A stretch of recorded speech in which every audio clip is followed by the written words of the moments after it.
آتی رہے گی۔ اب بہرحال جو بات میں کرنا چاہ رہا ہوں وہ یہ ہے کہ اب حضور کی بارگاہ میں صحابہ آتے اور آ کے عرض کرتے یا رسول اللہ صلی اللہ علیہ وسلم میری نیکیاں کام ہے، میں نیکیوں کو کیسے بڑھاؤں،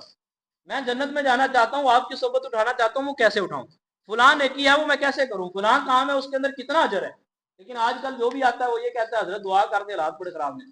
حضرت دعا کر دے میرے پتر کو نوکری مل جائے، حضرت دعا کر دے میرے معاملات کے چل رہے ہیں تو یہ ٹھیک ہو جائیں۔ جب ہم نے پیروں سے بھی دنیا ہی مانگنی ہے، جب اللہ والوں کے پاس بھی جا کر ہم نے دنیا ہی کا سوال کرنا ہے، ہم نے یہ نہیں سوال کرنا کہ حضرت دعا کر دیں اللہ مجھے نیک بنائے اور میری مغفرت کر دے، اللہ مجھے نیکوں کی صحبت عطا کر دے، اللہ تبارک و تعالیٰ مجھے عبادت کرنے کی توفیق دے دے۔ جب ہم نے اس طرح کی دعا کروانی نہیں ہے، ہم ہیں ہی دنیا دار تو ہمیں دنیا داری ملنے، وَلَيْسَ لِلْإِنسَانِ إِلَّا مَا سَعَىٰ، قرآن کا فیصلہ ہے انسان کے لیے وہی ہے جس کی وہ کوشش کرتا ہے۔ ہم نے کوشش ہی دنیا کے لیے کی تو دنیا ہی ملنی ہے۔ جب ہم یہ مطلب اسلام ہرگز یہ نہیں کہتا کہ آپ دنیا کو اوپر سے پشت ڈال دیں اور صرف جو ہے وہ آپ راہبانیت اختیار کر لیں اور کپڑے بھی اتار دیں اور صرف جو ہے نا وہ جتنا آپ کو سطر ہے اتنا چھپائیں اور پھر عبادت کرتے رہیں، نہیں نہیں، اسلام کہتا ہے رزق حلال کماؤ، عبادت کے ساتھ ساتھ رزق حلال بھی کماؤ، اللہ تبارک و تعالیٰ اس رزق کے اندر برکت بھی دے گا اور تمہیں ثواب بھی عطا فرمائے۔ اسلام تو اتنا حسین دین ہے، لیکن ہم طریقہ کار اختیار کریں وہ والا کہ جو احسن طریقہ ہے، جو اچھا طریقہ ہے۔ بہرحال جو میں عرض کر رہا تھا کہ ہم آج کل پہلی بات تو یہ ہے کہ ہمیں اچھا پیر ملتا ہی نہیں، کیونکہ ہم کوشش نہیں کرتے، ہماری کوشش ہی نہیں ہے، اور جب ہم کوشش کریں گے کوئی اچھا مل جاتا ہے تو پھر ہم اس انداز میں اس سے فیوز و برکات لے نہیں پاتے جس میں لینی چاہیے۔ اور یہ سب سے بڑا المیہ آج کل کے ہمارے دور کا ہے کہ آپ دیکھیں ہمارے پاس دولت بھی ہوتی ہے، سارا کچھ ہوتا ہے، سب کچھ اللہ دے دیتا ہے، سارا کچھ مل جاتا ہے، لیکن اس کے باوجود جو ایک قلبی سکون ہے نا، یہ جو اللہ والوں کے پاس ہوتا ہے، یہ جو اللہ تبارک و تعالیٰ کی یاد حاصل کرنے والوں کے پاس ہوتا ہے، جس طرح کا سکون حضرت ابوبکر صدیق کو تھا، سارا مال حضور کی بارگاہ میں دے کر کئی کئی دن پیٹ پر پتھر باندھ کے گزارا کر کے اس حالت میں بھی جنگیں لڑ کے پھر بھی قلب کے اندر سکون تھا، دل میں ایک اطمینان تھا، اللہ تبارک و تعالیٰ کی طرف سے دل کے اندر بڑا ایک سکون تھا۔ وہ اطمینان جو صحابہ کو ملا تھا وہ ہمارے اندر نہیں ہے، وہ اطمینان جو اللہ کے اولیاء کے پاس ہے، جائے اس کے کہ ان کے پاس نہ اپنا گھر ہوتا تھا، نہ اپنا کوئی مال و دولت ہوتا تھا، یہاں تک کہ وہ اپنی زندگی جو ہے وہ بعض اوقات درختوں کے پتے کھا کر گزارا کر لیتے تھے، لیکن ان کے دل کے اندر پھر بھی سکون ہوتا تھا۔ لیکن ہمارے پاس گاڑی بھی ہے، کوٹھی بھی ہے، بنگلہ بھی ہے، اچھا موبائل بھی ہے، گھر بار سب کچھ ہے، لیکن اس کے باوجود سکون نہیں ہے۔ وجہ کیونکہ ہم نے صرف اپنا سکون سمجھا ہے مادی چیزوں کے اندر، فزیکل چیزوں کے اندر، لیکن در حقیقت جو سکون ہے وہ اللہ کی یاد کے اندر ہے۔ اور اللہ کی یاد کب آتی ہے؟ جب ہم نیک لوگوں کی صحبت میں بیٹھتے ہیں، جب ہم ایسے بندوں کی صحبت اختیار کرتے ہیں کہ جو نیک ہیں۔ اب ان کی صحبت کے طریقے میں نے پچھلے جمعے عرض کر دیے تھے، کئی طریقے ان کی صحبت اٹھانے۔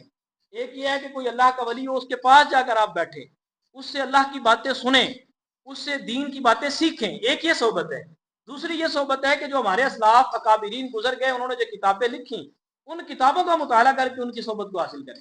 اور کتاب ایک ایسی چیز ہے کہ حضرت امام مالک رحمۃ اللہ تعالی کے بارے میں نے پڑھا کہ آپ کو ایک کتاب کی ضرورت تھی اور آپ کے پاس پیسے نہیں تھے،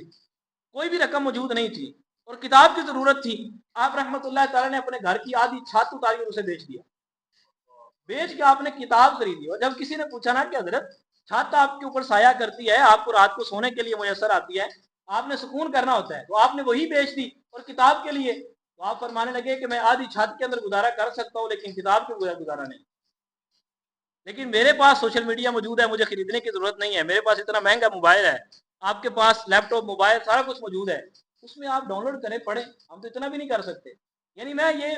ترغیب نہیں دے رہا کہ آپ اسی میں کریں، میں ترغیب یہی دوں گا کہ آپ ہارڈ سافٹ جو ہے نا وہ لیں، اس کے اندر یعنی ہارڈ صورت کے اندر وہ لیں کتاب اور اس کو پھر پڑھیں، اس سے جو آپ کو مزہ آئے گا، ایک لطف آئے گا۔ اور میں آپ کو کہتا ہوں کہ اگر آپ حضور کی سیرت پڑھیں، اولیاء کی سیرت پڑھیں، ان کی کتابوں کو مطالعہ کریں، تو آپ کی پڑھتے پڑھتے اگر آنکھیں اشکبار نہ ہوں تو آپ مجھے کہنا قاری صاحب آپ نے جھوٹ بولا تھا، آپ غلط کہتے ہیں۔ یہ میں کہہ رہا ہوں، آپ پڑھ کے دیکھیں ان کو، چند دن چند مہینے آپ لگاتار پڑھیں، اپنے دل کے اوپر ان کا اثر لے کر آئیں۔ اگر آپ کی آنکھیں آنسو نہ بہائیں تو مجھے کہیے گا، اگر آپ کا دل صاف نہ ہو تو مجھے کہیے گا۔ ہم نے تو وہ لوگ ہیں کہ ہم نے اولیاء کی صحبت تو دور کی بات ہے، ہم نے تو قرآن گھر میں پڑھا ہوتا، اس کی صحبت نہیں اٹھائی کبھی۔ تو بہرحال ساری باتیں کرنے کا جو آج کا مقصد ہے